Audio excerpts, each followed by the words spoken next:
Bonjour et bienvenue à notre étude de la leçon 7 du questionnaire adulte de l'École du sabbat pour le premier trimestre 2026, dont le titre est Unir le ciel et la terre, Christ dans Philippiens et Colossiens. La leçon 7 a pour titre Une citoyenneté céleste. Une citoyenneté céleste. Et le verset à mémoriser nous dit Ne vous inquiétez de rien, mais en tout, par la prière et la supplication, avec des actions de grâce, faites connaître à Dieu vos demandes. Philippiens 4, verset 6. Reprenons le verset à mémoriser. Ne vous inquiétez de rien, mais en tout, par la prière et la supplication, avec des actions de grâce, faites connaître à Dieu vos demandes. Philippiens 4, verset 6. La partie du sabbat après-midi débute ainsi. La leçon de cette semaine conclut notre étude de Philippiens et elle regorge de leçons et de maximes précieuses pour la vie quotidienne. Il semble que bon nombre des valeurs morales élevées qui ont guidé la vie de l'apôtre Paul se retrouvent dans les derniers versets de l'épître.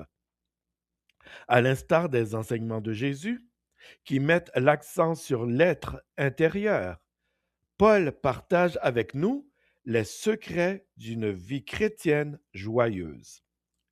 Même quand les choses ne se passent pas comme on le voudrait, et cela arrive plus souvent qu'on ne le souhaiterait, nous n'avons pas besoin d'être inquiets, anxieux ou découragés.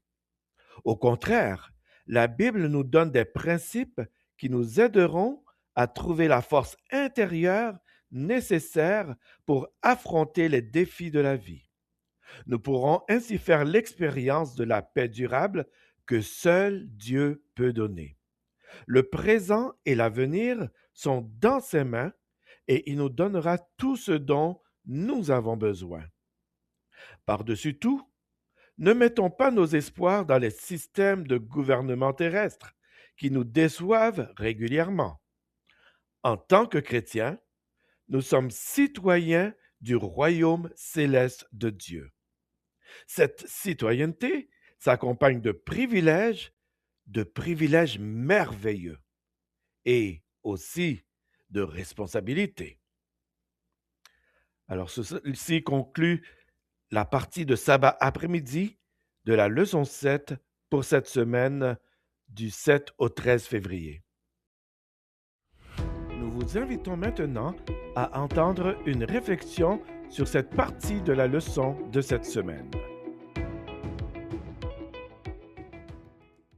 Bonjour, aujourd'hui on se penche sur un texte qui aborde un problème universel, l'anxiété. Mais avec une solution qui sort vraiment des sentiers battus, l'idée d'adopter une citoyenneté céleste.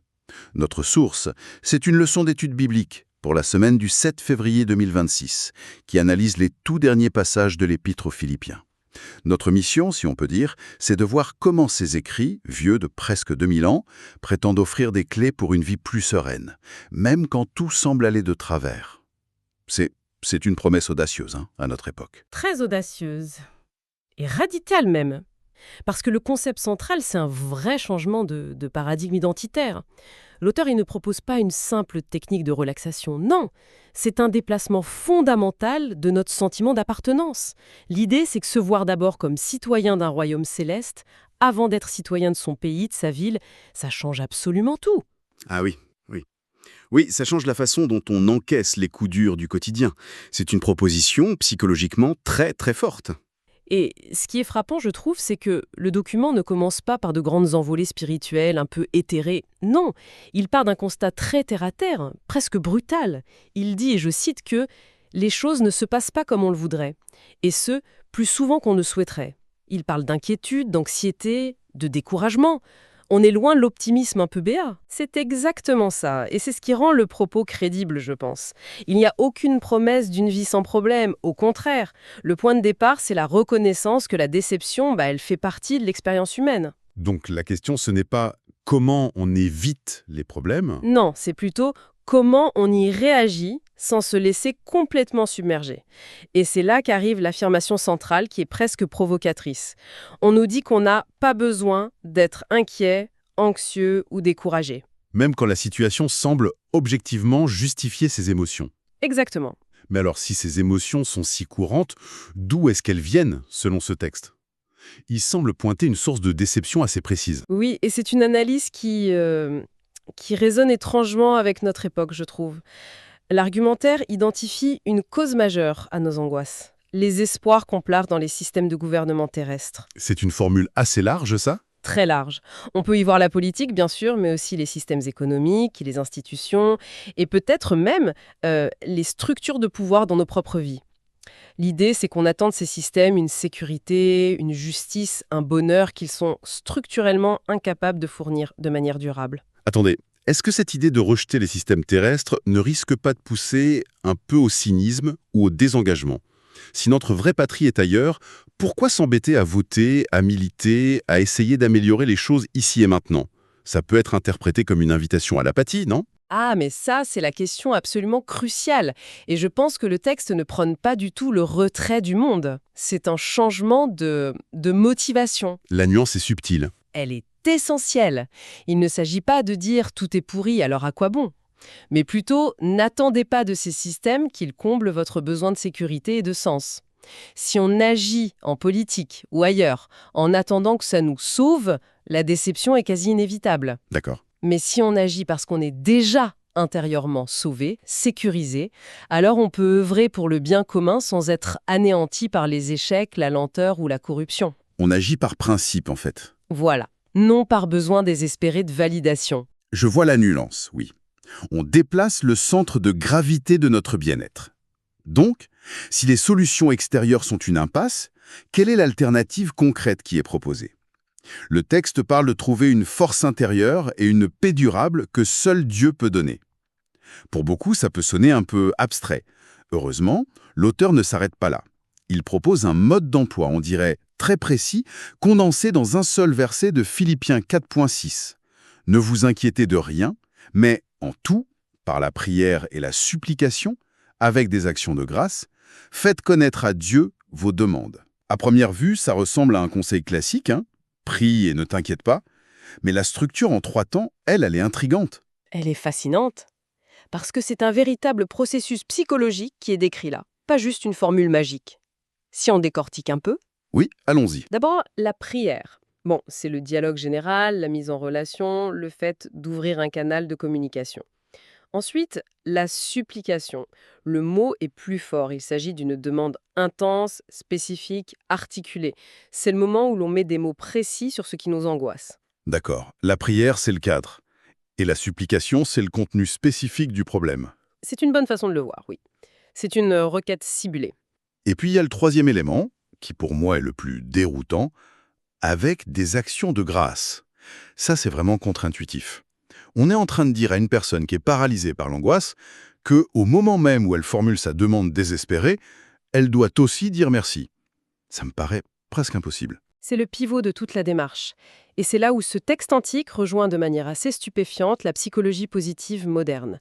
Ce n'est pas une demande d'être joyeux quand on est triste. Non, c'est une instruction pour un exercice actif de recadrage cognitif. Recadrage cognitif. Oui, quand on est anxieux, notre cerveau tourne en boucle sur le problème. C'est la rumination.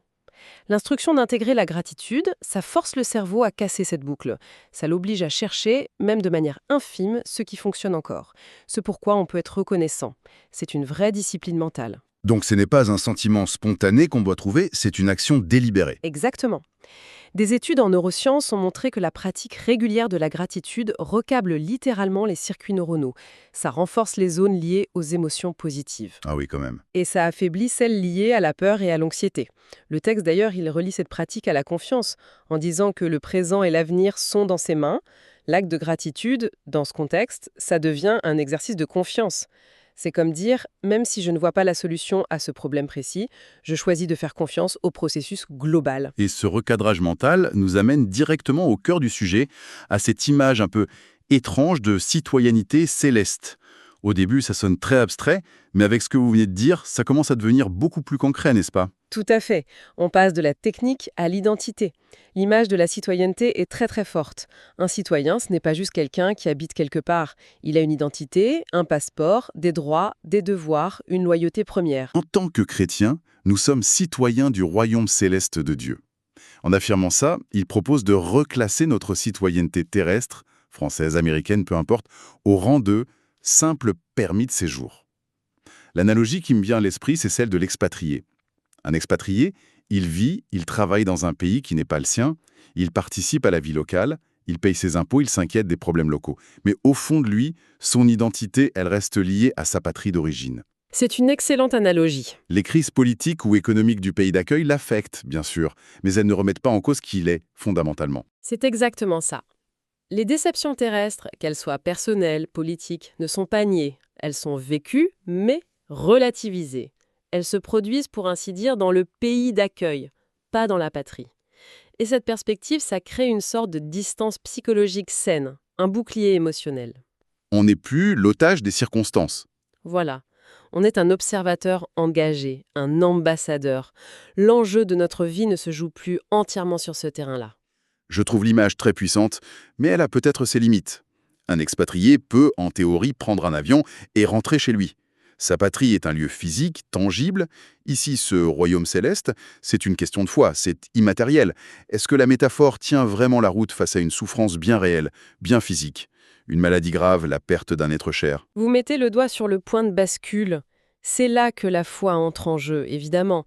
Le texte ne suggère pas que les problèmes du pays d'accueil disparaissent ou font moins mal. Une maladie reste une maladie. Mais il suggère que notre identité essentielle, notre passeport, est en sécurité, quoi qu'il arrive à notre corps ou à nos biens dans ce monde. La promesse, ce n'est donc pas l'absence de souffrance. Non, c'est la certitude que la souffrance n'aura pas le dernier mot. C'est l'idée que notre valeur et notre avenir sont ancrés ailleurs. Pour reprendre une image marine, la tempête peut secouer le bateau de manière terrifiante, mais l'ancre, elle, est plantée dans un fond que la tempête ne peut pas atteindre. Le texte va même plus loin en associant cette citoyenneté à des privilèges merveilleux, mais aussi à des responsabilités. La paix intérieure dont on parle serait donc l'un de ces privilèges. Mais ensuite, le texte reste très vague sur la nature de ces responsabilités. C'est un peu frustrant. C'est peut-être intentionnel, qui sait. Le privilège est clair. C'est l'accès à une paix qui ne dépend pas des circonstances. Et c'est énorme. Mais en laissant les responsabilités dans le flou, le texte nous invite peut-être à une réflexion plus personnelle. C'est-à-dire, Eh bien, si ce privilège est une sorte de liberté psychologique, alors on peut imaginer que la responsabilité, c'est d'utiliser cette liberté au service des autres.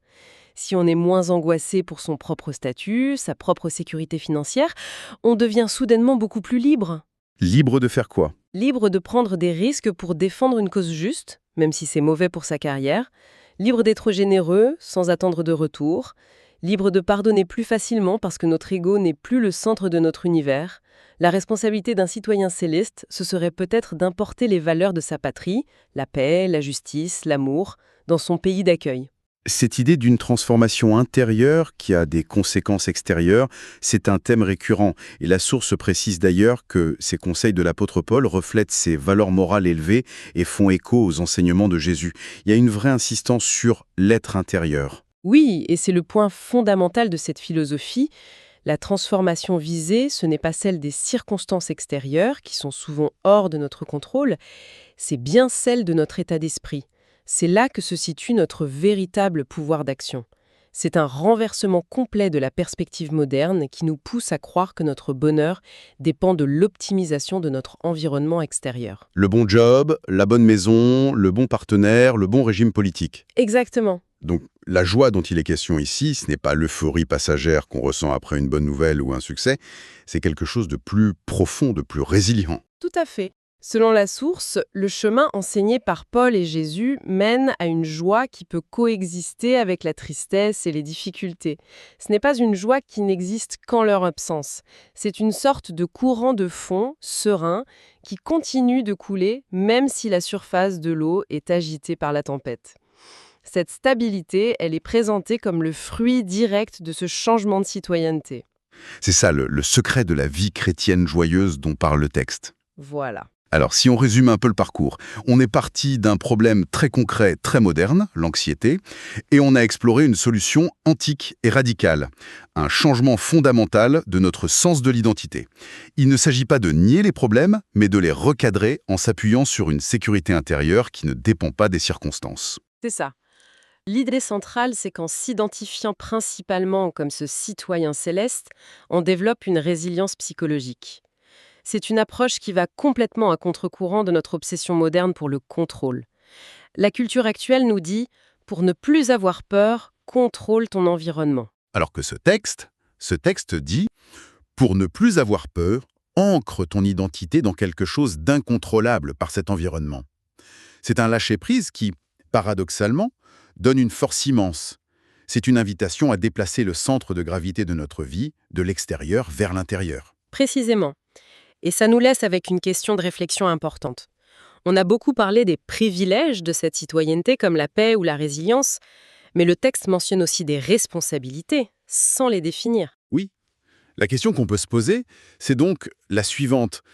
Si on adoptait sérieusement cette perspective d'être un ambassadeur d'un autre royaume, quelles responsabilités concrètes en découleraient dans nos actions de tous les jours ? Autrement dit, si notre sécurité intérieure est garantie, qu'est-ce que cela nous libère de faire pour les autres ? Si on n'a plus peur de perdre, qu'est-ce que ça change dans notre façon de jouer le jeu de la vie ? C'est peut-être là que le concept passe de la simple quête de paix intérieure à un véritable projet de vie. L'Église adventiste francophone de Toronto vous remercie d'avoir écouté cette partie de la leçon de cette semaine. Nous vous donnons rendez-vous à demain pour la suite de notre étude. Que Dieu vous bénisse.